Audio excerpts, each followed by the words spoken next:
prouvé scientifiquement que tu vas rigoler devant cette J'avoue, vidéo. je sais pas quoi m'attendre, je me suis rien spoilé. Connaissez-vous les records du monde les plus Certains amusants? de ces messages gestent ce qu'on appelle des émojis. J'ai mis 24 heures dans mon studio sans pouvoir en faire. Je les profs, c'est quoi votre problème? Vous savez les gens qui empilent des dés avec un coup. Essayent de ne pas rire. Est-ce que le pire joueur Fortnite peut réussir à faire tomber en 2024?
Ça fait longtemps.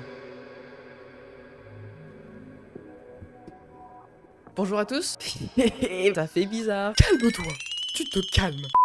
Bonjour à tous, je suis très content de vous retrouver. Vous êtes ici sur la première vidéo de ma chaîne YouTube. Je pensais pas que ce serait ça. La plupart des gens font pour leur première vidéo une vidéo présentation. Déjà, ça montre que ma chaîne est un bordel. Déjà, merci à vous si vous êtes sur cette vidéo. Ça veut dire que vous vous intéressez à mon cas, que vous me connaissiez ou pas. Je sais que j'ai reçu énormément de DM concernant ma pause, concernant ce qui m'est arrivé. Merci à tous pour la force, vraiment vous avez été nombreux à m'envoyer de la force par Insta, c'est incroyable, vraiment merci pour ça. Aujourd'hui donc je vais vous expliquer ce qui m'est arrivé, pourquoi j'ai fait cette pause si longue. Je voulais faire quelque chose d'assez sérieux, je voulais faire quelque chose où vous compreniez bien tout. Je fais pas cette vidéo pour les vues, pour les stats, pour les likes, vraiment je m'en fous. Je la fais uniquement pour ceux qui se posent la question, qui m'ont posé la question de ce qui m'était arrivé. Donc comme ça, j'apporte des réponses à ceux qui les demandent, et c'est pour moi le plus important. Une façon pour moi de vous remercier. Prenez une petite boisson, une boisson chaude, une boisson fraîche, un coca bien frais chacal, une boisson bien chaude. Chacal aussi. Je vous conseille de vous accrocher parce que là, on est parti pour une explication qui est vraiment un bordel pas possible. Novembre 2023. Je ressens des douleurs au niveau de l'estomac. Ce sont des douleurs pas très fortes, qui sont assez surmontables. Et surtout, c'est des douleurs qui viennent et qui ne durent pas plus de 10 secondes. Ces douleurs viennent environ une fois tous les 3 jours. Donc, vraiment, ça m'inquiète pas. Je me dis, c'est rien du tout. C'est, voilà, une petite douleur comme ça, quoi. Donc, juste ici, je ne me doute pas du tout de ce qui va m'arriver. 5 décembre 2023. Le jour de ma première crise violente de douleur. Je suis pris de ce même style de douleur au niveau de l'estomac, mais à une puissance fois 1000. C'est une douleur qui me plie en deux, je ne peux plus rien faire, que ce soit physiquement ou mentalement.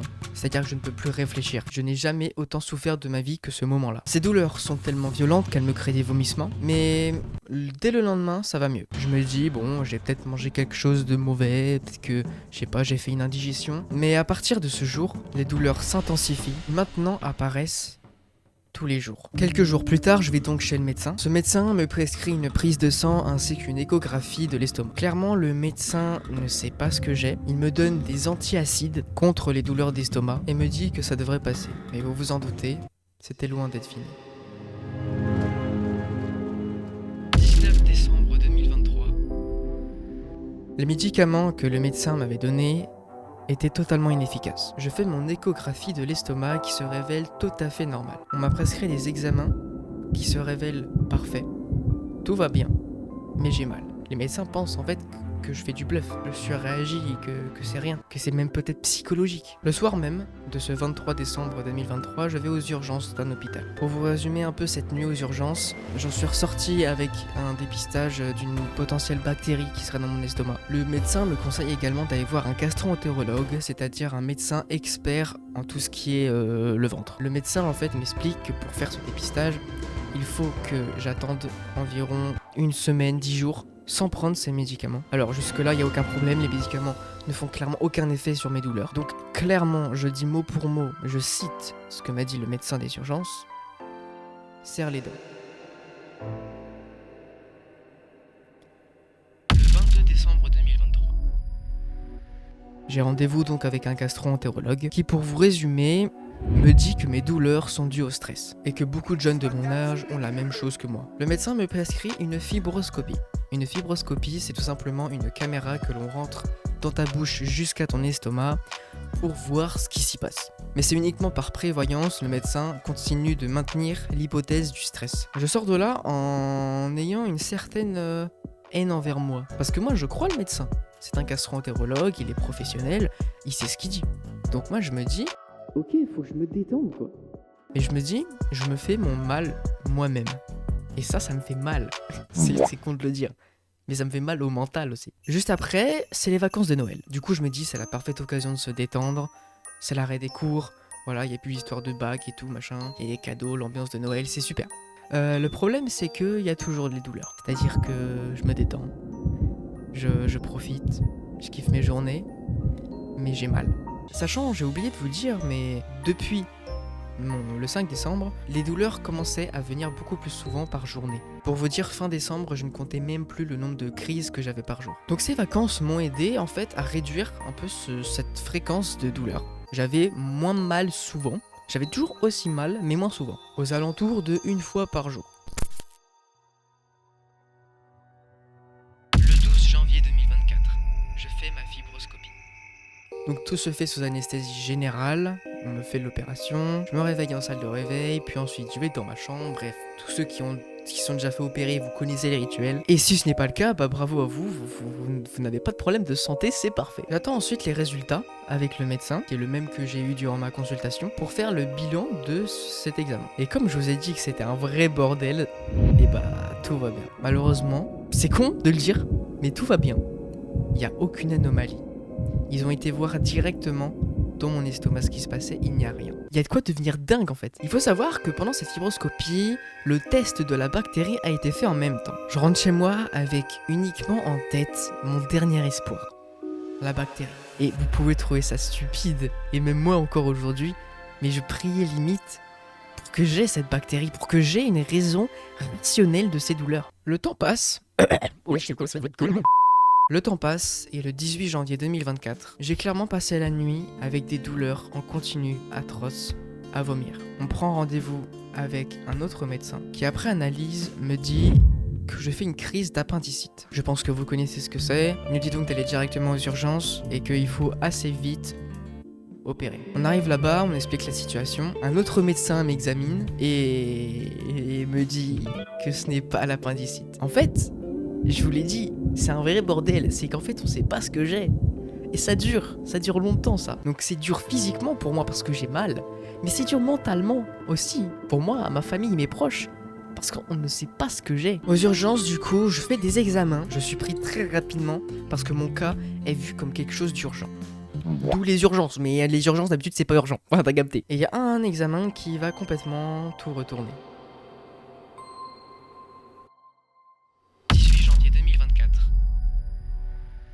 Allez-y, prenez une petite gorgée de coca. J'attends. Je fais un scanner qui se révèle concluant. C'est-à-dire que on voit directement une grosseur dans mes intestins. Oui, moi aussi, je me suis dit, c'est quoi ce bordel? Parce que j'avais mal à l'estomac. Le médecin m'explique que j'ai une invagination. Je vous mets une image directement de ce qu'est une invagination. C'est tout simplement une partie de l'intestin qui rentre dans lui-même. On m'explique également que mon cas est rare, car une invagination, ça arrive aux enfants jusqu'à 5 ans max, quoi. Ce qui fait également tilter les médecins, quoi. Bref, on m'hospitalise rapidement, on me met dans une chambre, et en fait, ils continuent à analyser mon cas, avant de me dire ce qu'on va faire. Et après analyse, ils se rendent compte qu'en fait, j'ai pas qu'une invagination. C'est quand même dingue d'avoir autant de merde, quoi. J'arrête le suspense évidemment, une boule inconnue. Voilà, une grosseur inconnue dans les intestins au niveau de ces invaginations. Et cette fameuse grosseur, c'est elle qui a créé l'invagination. C'est là que du coup, tout se rationalise un peu plus, car les médecins en fait trouvaient ça vraiment bizarre qu'à mon âge j'ai une invagination. Le 23 janvier 2024. Oui, il a fallu 5 jours aux médecins et chirurgiens, à toute l'équipe médicale, pour savoir quoi faire de mon cœur. Pour vous dire à quel point ils comprenaient pas ce que j'avais en fait. On m'opère en anesthésie générale, une opération de 2 heures, dans laquelle on m'ouvre le ventre, on ouvre mon intestin, on me retire cette grosseur, et on défait le nœud. Après cette opération, j'ai le système digestif totalement paralysé. Je suis donc nourri par le sang. Je suis nourri par les veines, avec des transfusions, pendant 12 jours. Je n'ai ni mangé, ni bu pendant 12 jours. Vous allez me dire pourquoi bu non plus. En fait, tout simplement, pour cicatriser, mon intestin sécrétait une sorte de liquide. J'ai pas le nom, mais ne vous inquiétez pas, c'est normal. Hein. Enfin, quelque chose de normal. Il sécrétait quelque chose pour, en fait, tout simplement guérir, quoi. Le problème, c'est que ça en sécrétait beaucoup. Et ils ont dû me mettre une sonde dans le nez qui descend jusqu'à mon estomac pour aspirer ce liquide en trop et tout simplement éviter que je me noie de l'intérieur. Ouais, c'était très très désagréable, sachant que je l'ai gardé longtemps. Le temps de la cicatrisation. Je ne pouvais également ni boire. La seule eau que j'avais le droit, c'était des sortes de compresses que je pouvais compresser et avoir quelques gouttes dans ma bouche, mais c'était tout. Je n'avais pas le droit de boire littéralement, parce que ça ressortirait de toute façon par la sonde, et ce serait mauvais en fait pour le système digestif. En fait, faut le laisser, faut pas le déranger, le frérot. Il a mis le mode de pas déranger. Mais bon, physiquement c'est la merde, mais mentalement ça va. On a trouvé ce que j'avais, on m'a opéré. Ensuite, dans ma tête, je me dis, je me rééduque. Voilà, je prends du temps, je vais me soigner, et puis je sors. Voilà, c'est bon, c'est ciao. Durant cette période, j'ai perdu un total de 11 kilos. Fort heureusement ou malheureusement, ça c'est à vous de voir, mais je suis quelqu'un d'assez sportif.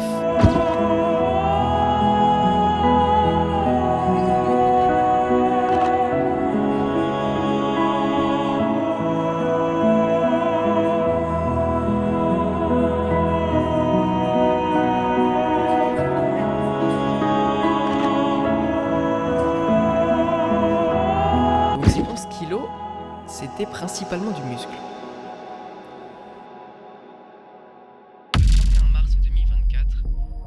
Les résultats d'analyse de cette fameuse grosseur dans mes intestins nous est maintenant révélé. C'était tout simplement un lymphome de Burkitt. Et là, vous ne savez pas ce que c'est, et c'est normal, et je ne vous souhaite jamais savoir ce que c'est. Bon, je vais vous expliquer, mais j'espère que vous ne l'ayez pas dans votre vie. Pour faire un résumé, une tumeur cancéreuse qui se loge dans les intestins. On m'avait dit que j'allais pouvoir sortir de l'hôpital le 1er février, mais malheureusement, cette nouvelle, le 31 mars, a fait que l'on m'a transféré dans un hôpital à Paris pour faire de plus profondes analyses. Réveil 5h du matin, je monte dans une petite ambulance, gyrophare, sirène, tout ce que tu veux. On m'envoie en urgence à l'hôpital à Paris. Premier voyage pour moi dans une ambulance, et c'est mieux de l'extérieur que de l'intérieur. À l'intérieur, en général, t'es pas bien quand t'es dedans. J'arrive là-bas, on m'installe dans une chambre, et c'est clairement, en fait, un secteur de l'hôpital. C'est un secteur de piétas.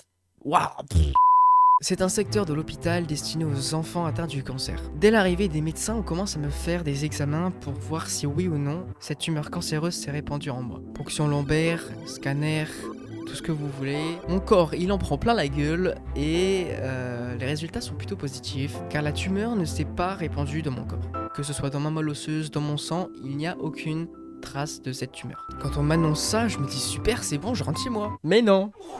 Parce que ça aurait été trop beau. Le médecin m'explique qu'en fait, les examens ne sont pas extrêmement précis et que certaines cellules de cette tumeur peuvent passer entre les mailles des examens. On m'explique donc qu'en fait, je vais devoir avoir 2 cures de chimiothérapie. Le 7 février 2024, j'ai ma première cure de chimiothérapie. Pour ceux qui ne savent pas, la chimiothérapie, il y en a plusieurs types, mais moi je peux vous expliquer mon cas. En gros, on t'injecte des produits, me demandez pas quoi, je suis pas médecin, ok. Moi j'étais en mode injectez ce que vous voulez, du moment que ça me soigne, c'est bon. Ils m'injectent des produits de façon à détruire ces cellules cancéreuses. On ne peut pas actuellement faire de traitement très précis. Ce qui fait que ça détruit également les bonnes cellules, notamment les cellules d'anticorps qui te protègent en fait tout simplement quand t'as un rhume. D'ailleurs j'ai un rhume actuellement, bon voilà. Je sais pas si ça s'entend dans le micro, j'espère pas. Comme si ça suffisait pas, hein, la maladie, je suis à mon prime là-dessus. Hein. Également ça détruit les cellules qui permettent d'avoir des cheveux. Je vous rappelle également que j'ai perdu 11 kilos et la chimiothérapie est un traitement très violent. Donc en fait les médecins m'ont dit il faut que tu manges parce qu'en fait là t'as perdu beaucoup trop de poids et il faut que t'encaisses la chimio quoi. Je vous rappelle que j'avais eu l'opération, j'avais le bide en bordel, y a pas d'autre mot frère. On m'a mis également une sonde pendant la nuit qui en fait déposait une genre de substance, de calories. En fait on me faisait grailler la nuit. Sauf que avec la chance que j'ai, ça s'est mal passé. Donc j'ai pas dormi de la nuit. J'ai eu une sorte de double peine en fait. C'est-à-dire qu'on m'a opéré le système digestif, ce qui fait que je ne pouvais plus manger, du moins normalement, ou à très peu de quantité. Et le lendemain, on me dit, bon bah écoute, en gros faut faire une prise de masse. 12 février 2024. Je rentre enfin chez moi, après presque un mois à avoir dormi dans des chambres d'hôpital. Je rentre chez moi tellement heureux en fait. Le 28 février 2024. Je rentre à l'hôpital de nouveau pour ma deuxième cure de chimiothérapie. Le 18 mars 2024.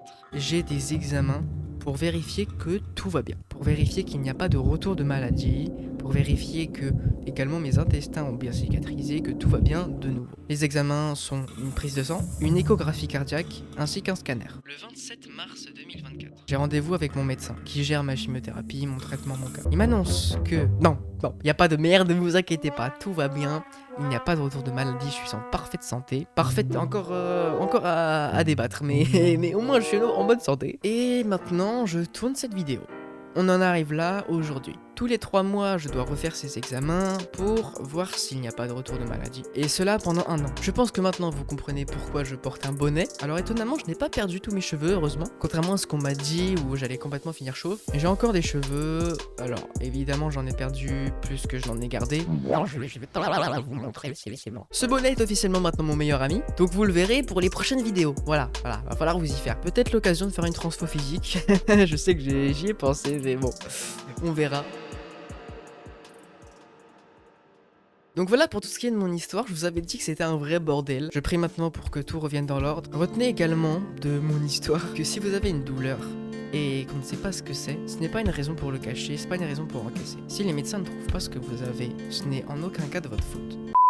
Si vous avez des questions, ce qui m'étonnerait pas, ce qui m'étonnerait pas du tout, mettez-les-moi dans les commentaires de cette vidéo. S'il y en a beaucoup, je ferai peut-être une vidéo FAQ où je réponds à vos questions. Donc n'hésitez pas à poser un max de questions, parce que parfois même moi je pourrais en tirer des leçons de vos questions. Bref, j'ai beaucoup parlé durant cette vidéo, mais on est sur YouTube, donc on s'en fout, la vidéo peut faire 15 heures. C'est accepté, y a pas de problème. Je suis content de revenir, j'espère que vous l'êtes aussi. Je vais essayer de revenir avec des vidéos encore meilleures qu'avant. Merci d'avoir regardé cette vidéo jusqu'au bout, ça veut dire que vous vous intéressez à moi, à mon cas, et ça fait vraiment chaud au cœur de fou les gars, merci beaucoup. Sur ce, on se retrouve pour une prochaine vidéo, peut-être sur YouTube, peut-être sur TikTok, Insta, je ne sais pas le format que la vidéo aura. N'hésitez pas donc à mettre le petit pouce bleu, à vous abonner avec la cloche pour les prochaines vidéos. C'était Tarlox, et je peux vous dire que l'aventure est très loin d'être terminée.